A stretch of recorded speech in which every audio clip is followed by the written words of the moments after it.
Hello, and thank you all for joining us. To live under an unacceptable ban, a law that men who are the victims of rape or incest or any regard for pregnancy complications. Let me be clear. Arizona's 2022 abortion ban is extreme and hurts women. And the near total Civil War era ban that continues to hang over our heads only serves to create more chaos for women and doctors in our state. As governor, I promised I would do everything in my power to protect our reproductive freedoms. Here's what I've done so far and how we can continue to work together to end this never-ending assault on our basic rights. First, my executive order removing the ability of county attorneys to prosecute women and doctors for performing abortions remains. I refuse to allow extremist county prosecutors to use this abortion ban to lock up women and doctors seeking or providing needed health care. Second, my administration has expanded access to over-the-counter contraceptives. Today, Arizonans across the state can walk into their pharmacy to obtain birth control medication without a doctor's prescription. Third, last year, I vetoed legislation that would have threatened access to IVF and potentially endangered access to any and all abortions in our state. And any other legislation that threatens to take away our rights will continue to be met with my veto stamp. Fourth, I am calling on the legislature to do the right thing right now and repeal this 1864 ban and protect access to reproductive health care. The Republican majority in the legislature has time and again refused to act to protect our freedoms. They have refused to repeal this extreme Civil War, near total abortion ban. In fact, the Senate President and House Speaker fought in this very case to keep this extreme ban in place, and as it stands, they might have their way. They have refused to act to protect IVF and contraception. Instead, they tell women to put aspirin between their knees. While I'm proud to be a backstop to their extremism, Arizona women should never have to fear the next court decision. It's why I'm proud to be standing here with Senator Birch and Representative Stahl-Hamilton and these other legislators who are dedicated to protecting our freedoms.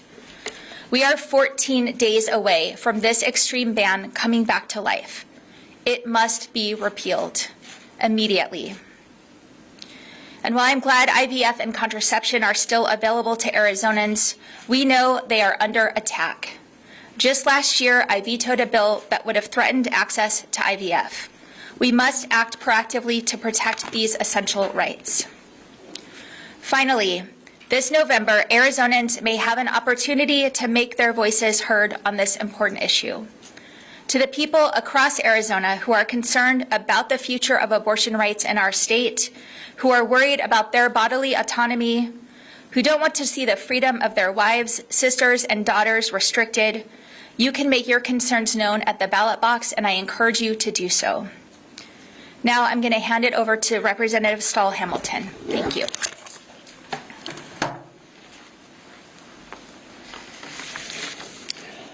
Good morning.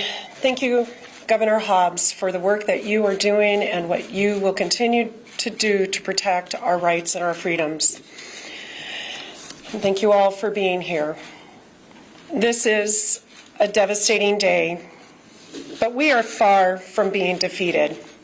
How can we be defeated when the vast majority of Arizonans, 9 out of 10, support the right to get an abortion and want government out of our reproductive health care decisions? The Ducey Supreme Court chose chaos, and immediate chaos, fear, legal jeopardy for tens of thousands of everyday Arizonans and our medical professionals whose health care decisions within 14 days could be superseded by a law passed during the Civil War, decades before Arizona became a state and before women had the right to vote. Republicans will not stop here. Every Republican in the legislature supported this decision, not you. And this is evidenced by the Speaker of the House and Senate President submitting an amicus brief on their behalf, arguing for the Civil War-era ban. This is not the end of our fight. Now is the time to continue our work together to repeal this ban, beginning with passing the Arizona Right to Contraception Act to ensure Arizonans hold on to their rights to make their own decisions about when to start a family with no government interference. Efforts ramping up around the country illustrate that contraception is next. I know that there is an initiative out there gathering signatures to codify abortion rights in our state, and I felt it would pass with overwhelming numbers. Now, I have no doubt. I am proud to stand with the governor and my legislative colleagues who have your back. This is the beginning of putting our anger to work. Find a friend, grab a neighbor or relative, sign the petition, collect signatures, and remind our government of the political will of our people. They don't get to have the final word. Thank you.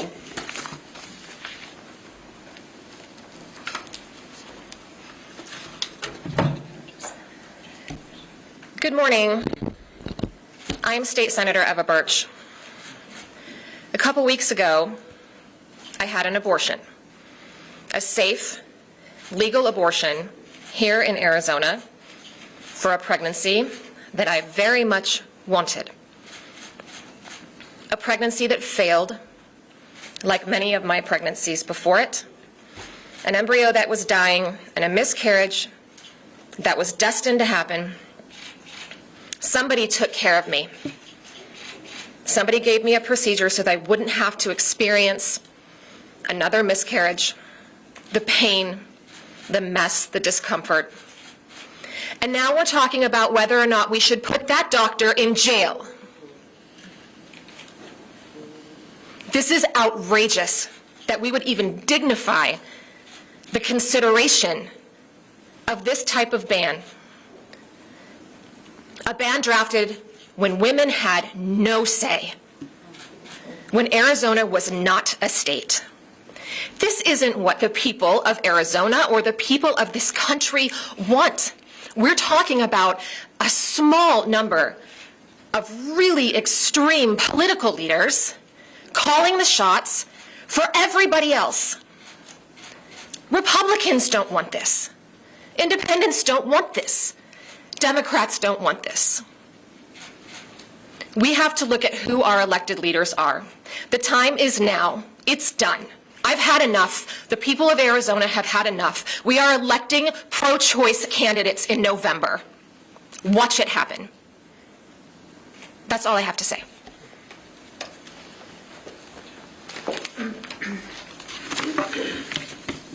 I'm not a legislator, but I'm here because I signed the governor's brief in this case, and I'm deeply saddened, by the court's decision. I participated in this brief because I caught a glimpse firsthand of what happens when abortion is inaccessible and you need one. We simply can't tolerate this in our state, Arizona, that we all love and call home. My husband and I were surprised to learn that we were pregnant just 3 weeks after our wedding, and shocked when we discovered that it was twins. We couldn't contain ourselves and immediately told everyone. We were even picking out names and looking at wallpaper for their nursery. They were so loved. For our anatomy scan, our friends placed bets on their genders, and we learned that our twins were a girl and a boy. We also learned that our boy, twin B, had a critical heart defect that was pumping blood into his lungs. Our joy turned into despair. They scheduled a follow-up, and we went home, nervous wrecks, but trying to remain positive. Our doctor explained that this was very serious, that I might not be able to carry this pregnancy to term, and that it was high risk for our healthy twin and also for me. She explained the process of a selective reduction, a specialized procedure that would stop the heart of twin B and allow me to continue to carry twin A to term. The doctor was working to arrange this for us, but the one facility she knew to provide it was not able to. This procedure was technically legal at the time, but reproductive health care is generally scarce in a state like Arizona, where a doctor's freedom to safely provide or even recommend abortion care is constantly under threat. Since that facility could not help us and the clock was ticking, our doctor let us know that she was calling physicians she knew all over the country and that we may need to travel to New York or DC. We were relieved when she finally let us know that she found a doctor in LA who could help us. And so in March of 2020, as the world was shutting down, I was 20 weeks along in my twin pregnancy, and we were able to get the care we needed in LA. The selective reduction procedure took place safely in an operating room in a hospital because it is health care. It was $9,000 up front and out of pocket. We went home where I carried our healthy baby and our dead baby for the remaining harrowing 4 months of my pregnancy before going into labor and delivering both of them. It was an otherwise safe, normal vaginal delivery. My experience was traumatic, but could have been so much worse had I not been able to access the care that I needed. I'm grateful every day that I was able to, but I should not have had to leave the state for that. Many Arizonans might not be able to say the same, and nobody should have to. Thank you. Okay. We'll open things up for questions. If you can please raise your hands. I know we have a lot of people here. We'll get to everybody. Right there. What does this mean for Plan B going forward? Plan B, like the contraceptive? Yeah. I don't know. Governor, you said that you are calling on the legislature to repeal this law in the next 14 days. What kind of pressure can you exert to leverage that to make that happen? Is it something you can do? Can you call a special session? Anything you can do? We don't need to call a special session. The legislature's in session right now, and they can do this right now. They can do it today, and they should. They should listen to their constituents, 9 out of 10 Arizonans who support access to abortion, and do the right thing so that we are not living under the confusion and chaos and lack of access to health care that's needed. As you heard from those 2 stories, they can do it right now. Right there, Mary Jo. Governor, have you made that call to the legislative leaders, or do you intend to do that? This is the call right here, and I have done that before. Over there on the left, I can't see faces. Sorry. Oh, yes. It's Barbara. Yeah, Governor, just your general reaction. You might be shocked perhaps that the more onerous bill prevailed. I mean, are you surprised that this is the one they chose? I'm devastated by this decision, and I know that many Arizonans are as well, and trying to figure out what this means for not just the health care they need, but in the future. We know that IVF is under attack. We know that contraception is under attack. Let me follow up with something. Do you fear for the climate, the general political climate in the coming weeks and months over this issue? I'm sorry, can you repeat the Do you fear the political climate in the coming weeks and months over this issue? I mean, we are in an incredibly divisive political climate. This certainly adds to that. I certainly think that this will motivate voters in November. Right there with your hand up. Eric. Sorry. It's Eric. It's Eric. Hi. Governor, and anyone else who spoke, how vital now with this decision this morning, how vital is it to get the ballot measure in front of voters and then have voters show up and speak out?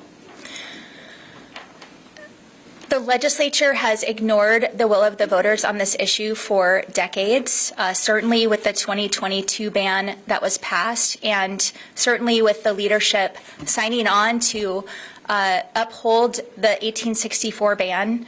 And the ballot box is the way that voters can have their say and overrule the legislature on this issue that the vast majority of Arizonans support. Others, right there. You mentioned your executive order that's still in effect. Now that this ruling has come down, what's your confidence that will stand up to the court challenges? I say bring it on. I would not have issued the executive order if I didn't think it was legally sound.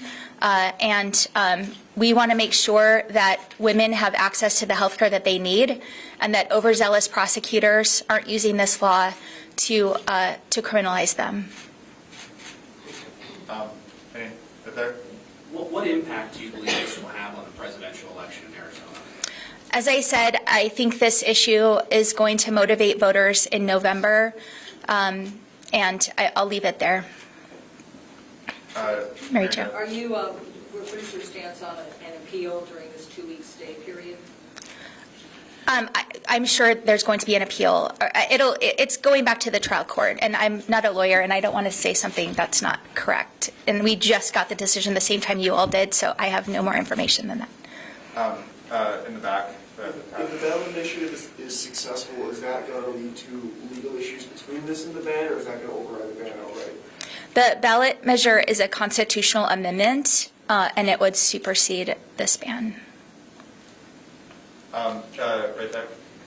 Given that November is months away, and that GOP leaders are unlikely to repeal the ban, what kinds of resources are you looking to mobilize to help women access care out of state if they have to? I am positive that the folks that are working to provide access to abortion will work to ensure that there are funds to help people get the care they need that they cannot get in Arizona. Anything else? Right there. Yeah, are there concerned about challenges to the law that have abortion prosecution authority to Chris Mays? I think that was what we just touched on, and I'm not concerned about legal challenges. Anybody else? Eric had his hand I up. have one last one. Thank you, Governor. Have you spoken with Attorney General Mays in the last hour or so after getting this decision, and what comes next? We have not had that conversation yet. This is the first I'm talking about it. We all got the decision the same time you did. Governor, is there any, so you just kind of mentioned the possibility of people going out of state for abortions. Do you plan on having any conversations with people like California Governor Gavin Newsom or any other leaders in neighboring states where the abortion access laws are less restrictive? Absolutely. I'll do everything in my power as governor to ensure that Arizonans can get the care that they need. Are we have time for maybe two more back there? You know, the issue of the life of the mother, you know, we've heard from folks that this is particularly bad when that life, the mother's life is in danger. Since the 1864 ban takes that exception into account, why do we have such problems? Consideration for the life of the mother is not enough. Senator Birch and Morgan would not have been able to get the care that they needed with just the consideration for the life of the mother. These bans, whether it's 1864 or 2022, do not take complications of pregnancy into account at all, and it is not enough. I think we have time for maybe one, maybe two more. Anybody else? All right, great. Great, thank you. Thank you all.